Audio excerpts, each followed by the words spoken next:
warahmatullah. Alhamdulillah wassalatu wassalamu ala rasulillah wa ala alihi wa sahbihi ajma'in. അറബി ഭാഷയിലെ 28 അക്ഷരങ്ങൾ നാം പരിചയപ്പെട്ടു കഴിഞ്ഞു. നിരന്തരം പ്രാക്ടീസ് ചെയ്തുകൊണ്ട് ആ അക്ഷരങ്ങൾ നന്നായിട്ട് പഠിക്കാനും എഴുതാനും നിങ്ങൾ ശ്രമിച്ചുകൊണ്ടിരിക്കുന്നു എന്ന് ഞാൻ മനസ്സിലാക്കുന്നു. ആ അക്ഷരങ്ങൾ മുഴുവനായിട്ട് ഒന്നുകൂടി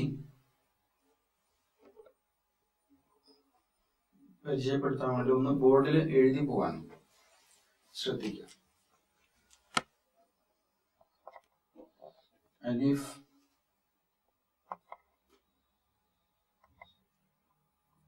ബ,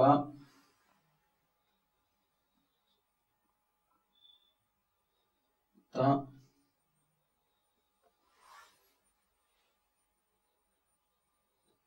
സ.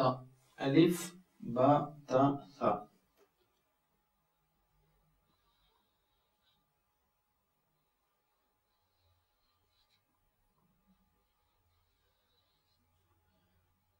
ജീം, ഹ, ഖ.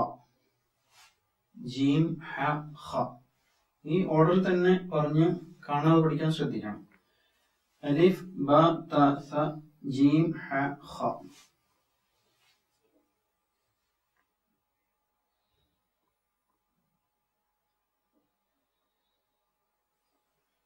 ദാൽ, ദാൽ, ദാൽ, ദാൽ.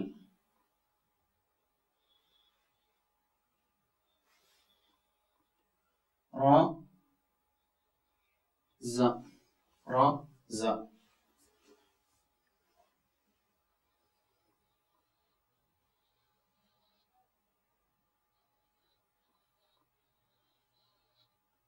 സീൻ,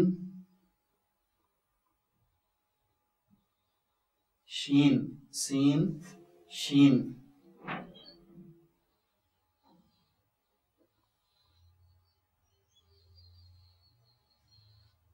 സാദ്, ലാദ്, സാദ്, ലാദ്.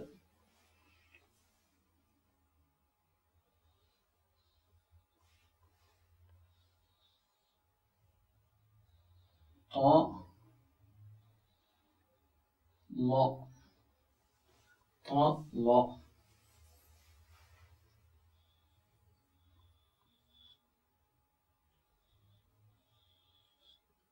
ഐൻ, ഗൈൻ, ഐൻ, ഗൈൻ.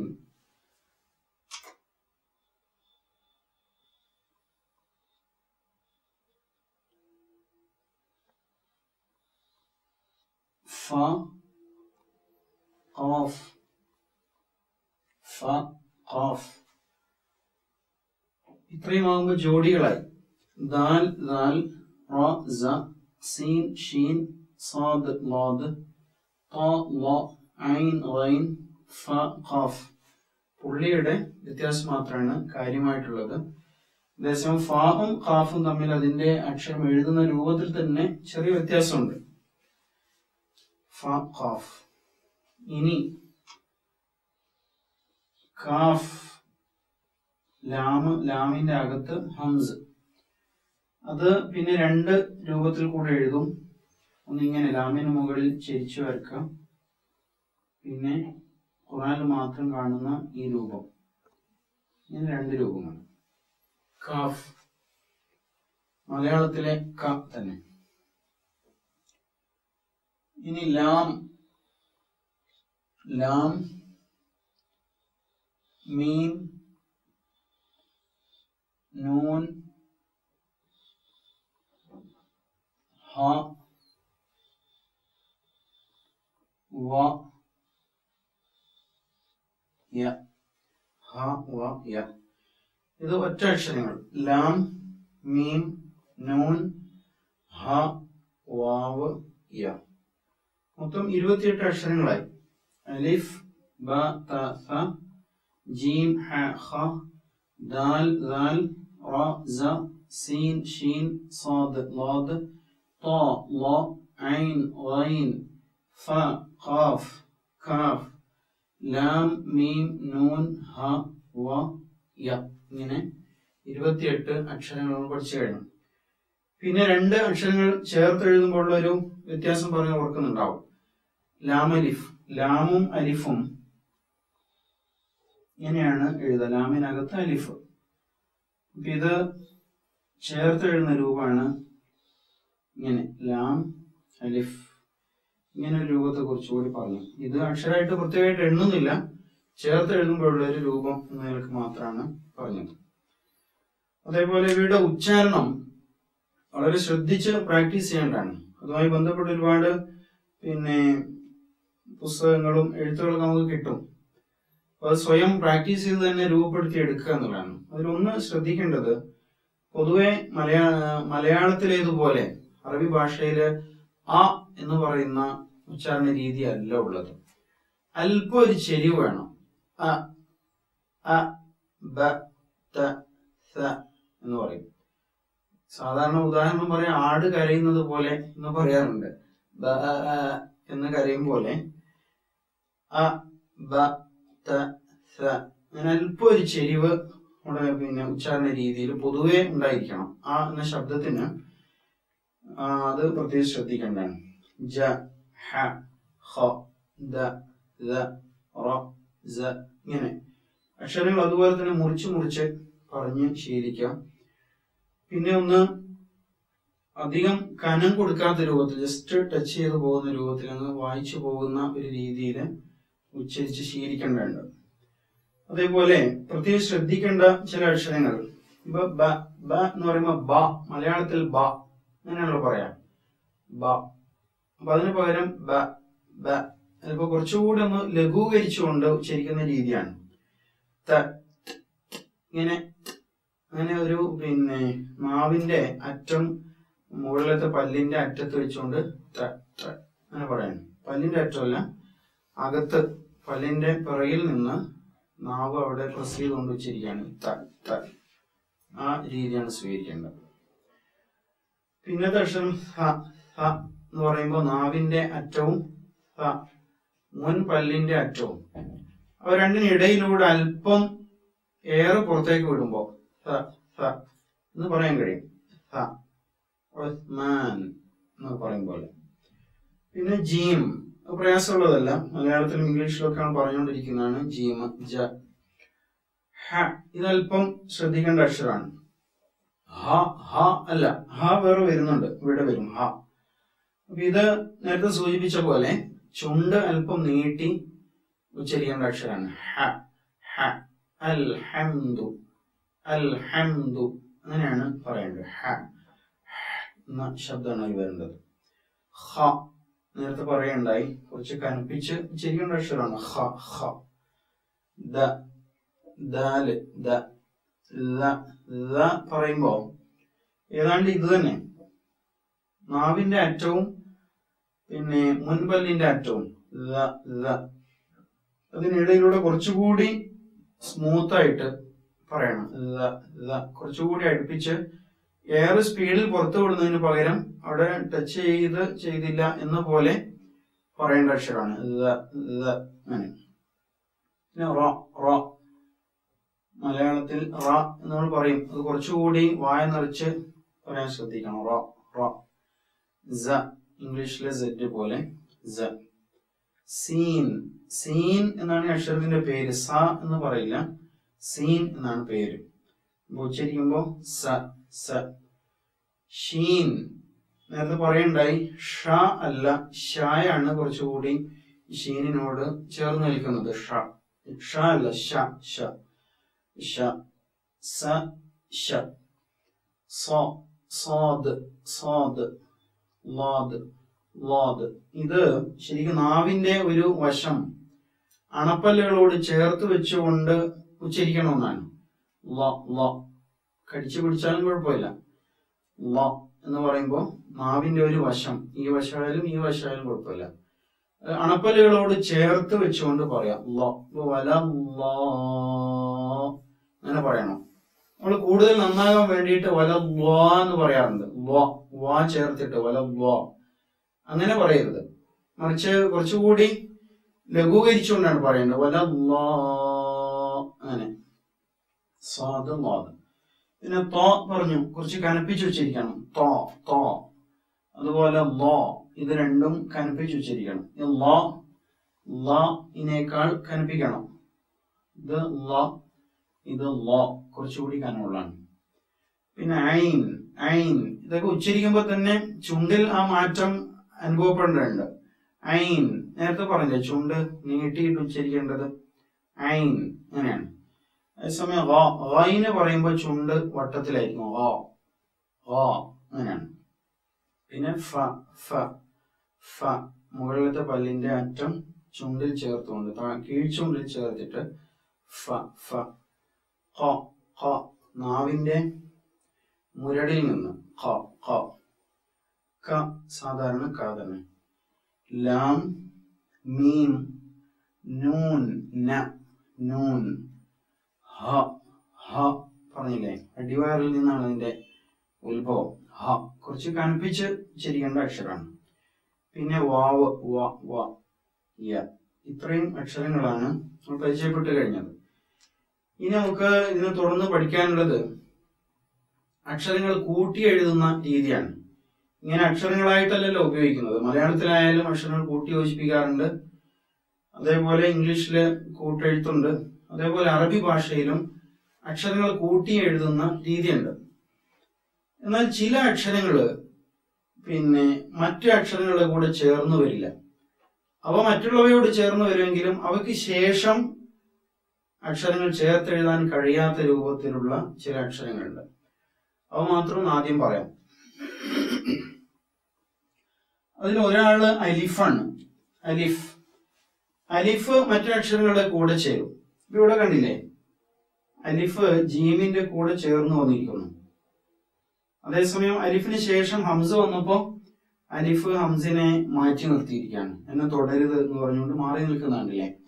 അലിഫ് ഇവിടെയാണ്, ഹംസ അതിൽ ടച്ച് ചെയ്യാതെ പുറത്തു നിൽക്കുകയാണ്. ഇവിടെയും കാണാം, ഇവിടെ അലിഫ് വന്നു. അപ്പൊ അലിഫിന് ശേഷം ലാമ് വന്നപ്പോ ചേർത്ത് എഴുതാൻ കഴിഞ്ഞില്ല. അപ്പൊ അലിഫ് അതിൽപ്പെട്ടാണ്. അലിഫ് ശേഷം ചേർത്ത് എഴുതാൻ കഴിയാത്ത അക്ഷരമാണ്.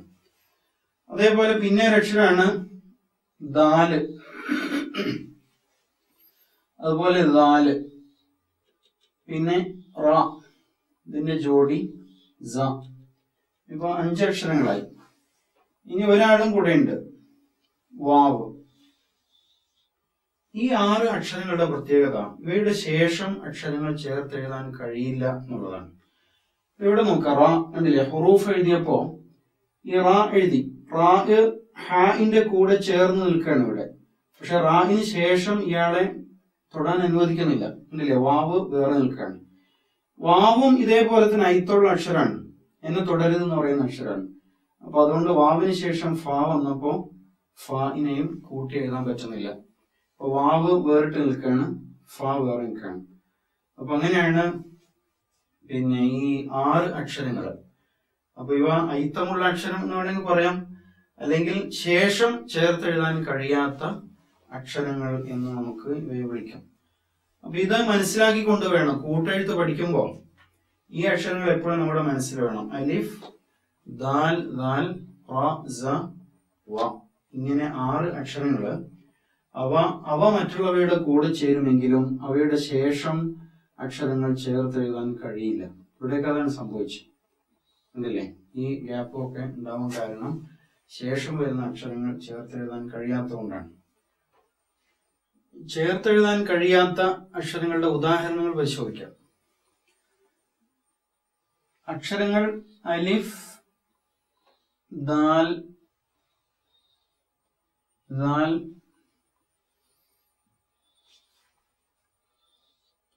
റ, സ, പിന്നെ വാവ്. ഈ 6 അക്ഷരങ്ങളാണ് ചേർത്തെഴുതാൻ കഴിയാത്തത് എന്ന് പറയണ്ടായി. അപ്പൊ ഒന്നാമത് അലിഫിന്റെ ഉദാഹരണം നോക്കാം. അലിഫിൽ തുടങ്ങുന്ന ഒരു വാക്ക് അല്ലാഹു. ലാം, ലാം, ഹ, അല്ലാഹ് എന്നാണ് എഴുതിയത്. അപ്പൊ അലിഫ് വേറിട്ട് നിൽക്കുകയാണ്. അലിഫിന്റെ കൂടെ ലാമ് ചേർത്തെഴുതാൻ നമുക്ക് സാധ്യമല്ല. അപ്പൊ അല്ലാഹ് ഇങ്ങനെയാണ് എഴുതാം. ഇതിന് മാത്രമേ എഴുതാൻ കഴിയുള്ളൂ. അതേസമയം അലിഫ് മറ്റ് അക്ഷരങ്ങളുടെ കൂടെ ചേർന്ന് വരും. അലിഫിന് മുമ്പ് വേറെ വാക്കുകൾ വരുമ്പോൾ, വേറെ അക്ഷരങ്ങൾ വരുമ്പോൾ ചേർന്ന് വരുന്നത് കാണാം. ഉദാഹരണമായിട്ട് ബാബ്, ബാബ് കണ്ടില്ലേ? ഇവിടെ ബാഇന്റെ കൂടെ അലിഫ് ചേർന്നു, പക്ഷെ അലിഫിന് ശേഷം മറ്റു അക്ഷരങ്ങൾ ചേർത്ത് എഴുതാൻ കഴിയുന്നില്ല. അപ്പൊ ഇതാണ് ഇതിന്റെ ഒരു ഉദാഹരണമായിട്ട് നമുക്ക് മനസ്സിലാക്കാവുന്നത്. അപ്പൊ അലിഫിന്റെ ശേഷം ഒന്നും ചേർന്ന് വരുന്നില്ല. ആദ്യത്തിൽ എഴുതിയപ്പോ ഇല്ല. അതുപോലെ ഇവിടെ ബാഇന്റെ കൂടെ അലിഫ് ചേർന്നെങ്കിലും അലിഫിന് ശേഷം എഴുതാൻ പറ്റില്ല. രണ്ടാമത്തെ അക്ഷരം ദാലാണ്. ദാല്, ദാലിന്റെ ഉദാഹരണം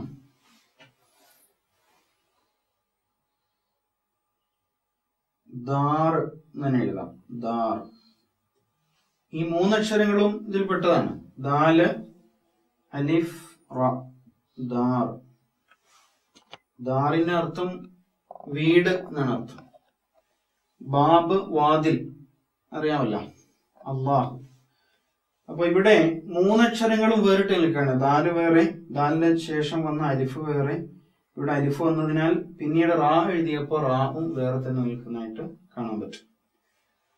പിന്നെ ഒരു അക്ഷരം ദാലാണ്.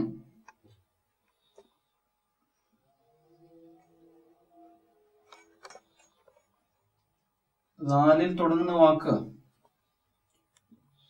ദാത്ത്.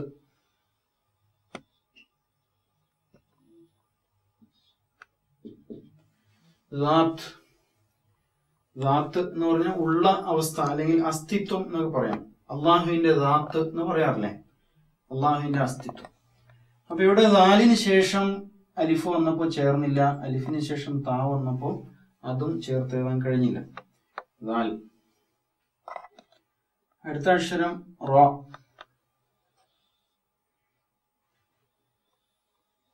റബ്ബ്.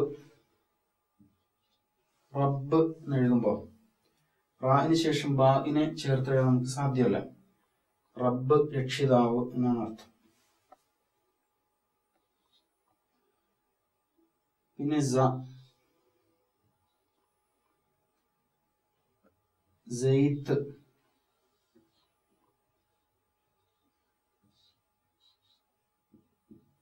സെയ്ത്ത് എണ്ണ, ഓയിൽ എന്നാണ് വാക്കിന്റെ അർത്ഥം.